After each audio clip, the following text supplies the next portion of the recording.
Hey there, Grumpy Old Fart here. I'm doing an Unexplained Phenomena video on the Montauk Mysteries. This is going to be part 2. I did the introduction to this series last week. The Montauk Project took place on Long Island, and it was a place called Camp Hero. It encompassed so many different sub-projects that there was no way to do it justice in one short video. The U.S. government evidently lumped the majority of their secret scientific and fringe research under this Montauk umbrella, and consequently a lot of weird shit allegedly happened there. I cannot definitively confirm any of this is true, so please keep that in mind. I'm going by the reports from people who say that they used to work there, and a lot of these people have some serious scientific credentials. Okay, so one of the main projects dealt with psychic research. Check out my video on Ingo Swann and remote viewing, because I believe the project he was in was tied in with the Montauk Project. Allegedly, one psychic did extensive time in a chair which used electromagnetic technology and other machinery to augment and enhance his powers. Allegedly, this psychic could manifest solid objects just by concentrating on them. These objects, hammers, pliers, screwdrivers, buckets, balls, bells, whistles, whatever, would appear in the room out of thin air or in specific spots across Camp Hero. Again, Camp Hero is where, on Long Island, there is where the Montauk Project took place. In some remote instances, the objects would appear hours, days, weeks, or months after the tests were conducted. In some cases, the objects would appear embedded in solid objects like walls, doors, floors, chairs, or other fixtures. Many of these tests were listed as failures, meaning the objects simply did not appear at all. This got me to thinking. The fact that these objects sometimes appeared hours, days, or weeks after the tests were conducted tells me that this psychic could manifest these objects through time. Check out my video on the Philadelphia Project, the Philadelphia Experiment. If he could send these objects forward in time, could he also have sent them into the past? If that was the case, it could go far to explain some of the unexplained artifacts that I talked about in many of my videos. The internet has dubbed these items as ooparts, or out-of-place artifacts.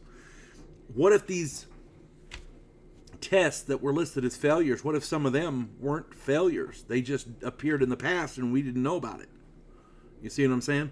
That in my opinion, that is a valid concern. If all of this stuff is true, then you got to look at what could have happened, because scientific testing makes mistakes all the time.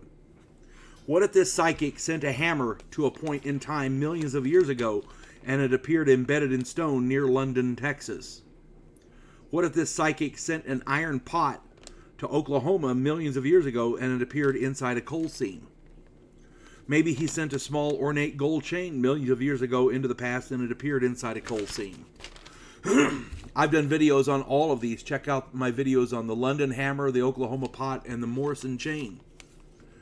My point is that if this psychic really was creating common items in various places throughout time, different places and different times, maybe he's responsible for some or many of the unexplained artifacts, that I've talked about in my videos. Now, here's where it gets dicey.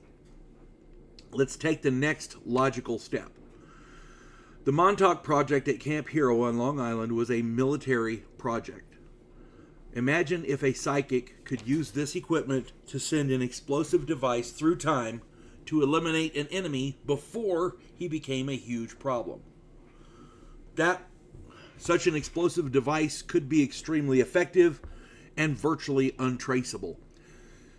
To me, that seems like a good way to eliminate an enemy.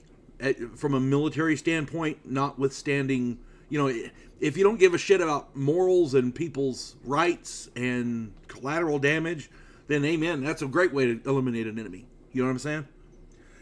And I hate to say it, but in the 70s, the military wasn't noted for its moral high ground. I did a video, and this is back then is when this supposedly happened in the 70s and 80s and like that. I did a video a while back about the background radiation on Mars, indicative of a nuclear ordnance detonation millions of years ago. If the military men at Montauk wanted to test the psychic's ability to send nuclear ordnance through time, they would need a testing ground which nobody could detect. What better testing ground than another planet? Now, I realize a lot of this seems far-fetched, and I absolutely agree with you, it is. But the more you find out about the Montauk Project, the more people are coming forward. You're getting declassified documents that kind of suggest maybe it was true. The Montauk Project...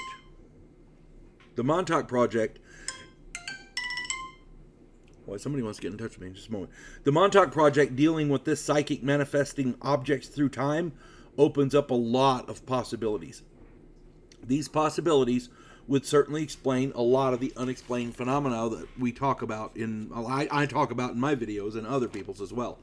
And this is not all that happened at Camp Hero on Long Island. I'm going to do some more parts to this Montauk Mysteries thing. I have another one planned for next week. But that's all I have for this one. It just gives you something to think about, you know.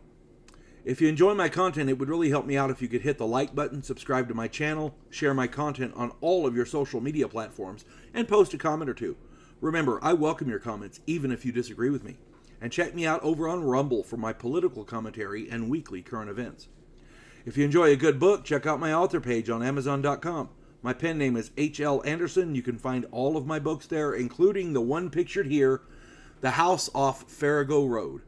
It is a fun story about a house in New Orleans where the monsters all hang out. Yeah, if you enjoy quirky weird, you'll enjoy my author page, let me tell you.